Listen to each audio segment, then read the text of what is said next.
James O'Keefe, formerly of Project Veritas, is going after the Walt Disney Company executives. He seems to have a harem of investigative reporters that are willing to go on dates with Disney executives. Are these fruitless investigations, or is there really something here that we didn't already know, or is it confirmation? Finally, sweet confirmation. Let's talk about that on That Park Place.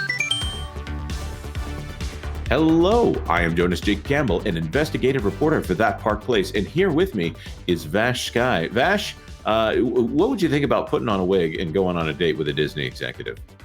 Let's do it. We want that story there, Jonas. Can you believe the viewership on this? Come on, it'll send the channel sky high, and I'm sure our viewers would appreciate that. As far as getting anybody on the record to say that Bob Iger's corrupt, do you think Bob Iger is corrupt? Now, yes. Maybe that's another story. Yeah, we're gonna.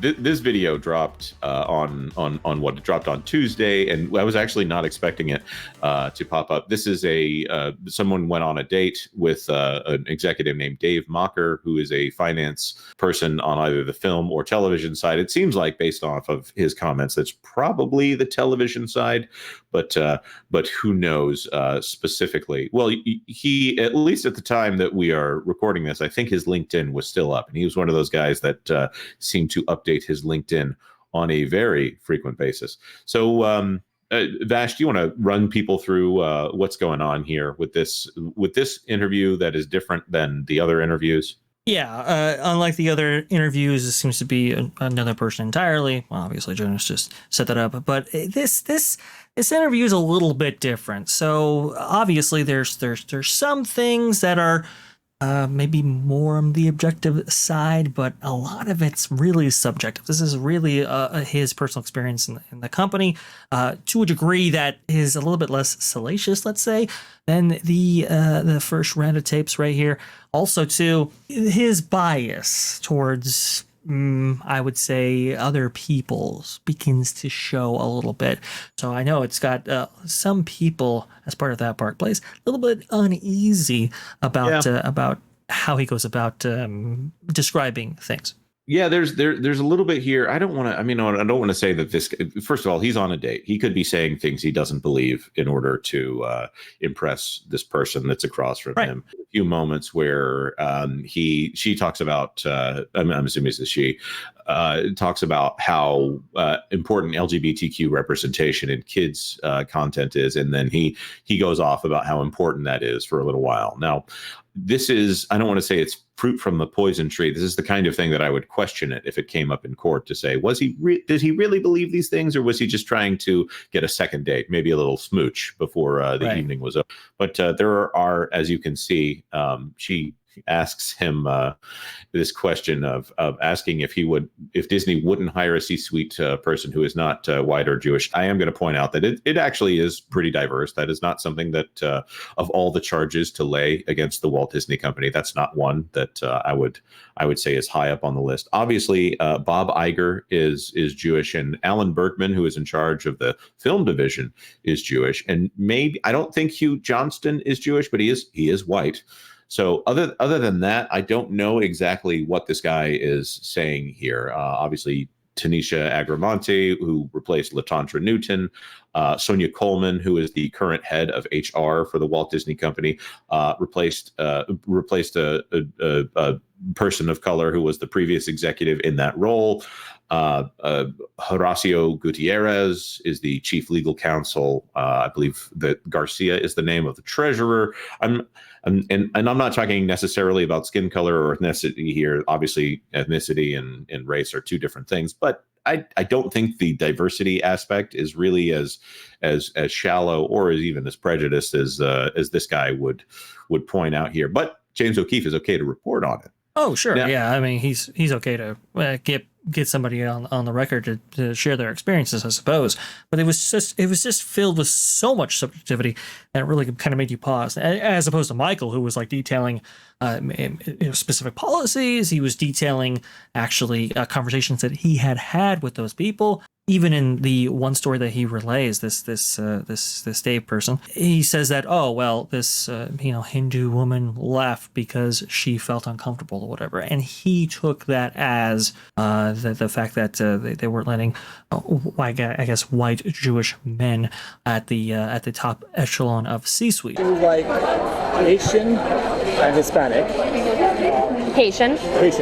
Hispanic mix. She just left Disney like a month ago. She left because she didn't really have, she's a woman, she didn't really have either of her bosses in her corner. Okay. And she quit saying that she just was like, I was just not feeling right. So I feel, and that being said, that the department heads are two Jewish men. Not that I have anything against Jewish men, just saying that she, being of color, felt that and she quit. Because she just said that I can't seem to like. So, like, it's like a little bit like, I'm not so sure where this all lies. Obviously, you just listed how diverse that C-suite is. We know that, like CFO Christine McCarthy, for example, he even says like, oh, well, Bob Iger is, getting rid of his competition or whatever, or any threats. And it's like, okay, well, how is she even a threat if she can't necessarily be in that position because of whatever policy you're alleging towards the Walt Disney Company? Like, it doesn't make any sense. So that's a very good point. That's a very good point. Now, there was a second video. This is apparently video number 2, but before that, there was a second video where he chased down Michael Giordano in the streets of LA, and as the guy tried to leave in his Tesla. Michael Giordano? Maybe. Do you work for Disney? I'm not kidding. Is this you right here? I'm not. There wasn't any new information there other than confirming that the guy had been caught. We see a little bit more information about who the people who were on the opposite side of the table were from him there, and that he stood up somebody that he had a date with in order to go on a date with someone else. It's not information that's helpful for me. Of course, then there's the argument that all of this was important because it's sensational enough that it gets people's attention and gets the word out. And I totally understand why someone would do that. I made the joke about putting Vash in a wig and sending him out there. Right now, I don't think that we're planning on doing any kind of operations here with Vash or otherwise, trying to pump anybody for information using the allure of romance here. So I can delete Hinge off my phone? Is that what you're saying? Yeah, I hear that. I don't know, Vash. You love who you love. That's all I'm going to say to you. And if you happen to get into a romantic relationship with Dana Walden, then more power to the two of you crazy kids. We want to throw this to our commenters here. I'm kind of on the fence about this video. I don't feel like it was a lot of new information. I think it speaks more about the executive than it does about the company itself. But we'd love to know your thoughts in the comment section down below. Please give them to us. I don't even want to try to set you up to inspire a specific comment here because I have a feeling they're going to be kind of all over the place here. But if you could like this video, if you found it helpful in any way, if you weren't aware of the James O'Keefe video and now you are aware of it, we hope to keep you informed. And of course, consider subscribing to That Park Place for all the news that should be fun. Thanks for watching That Park Place News. For more information, consider checking out www.thatparkplace.com. And don't forget to subscribe, share, like, and send this out on your favorite social media accounts.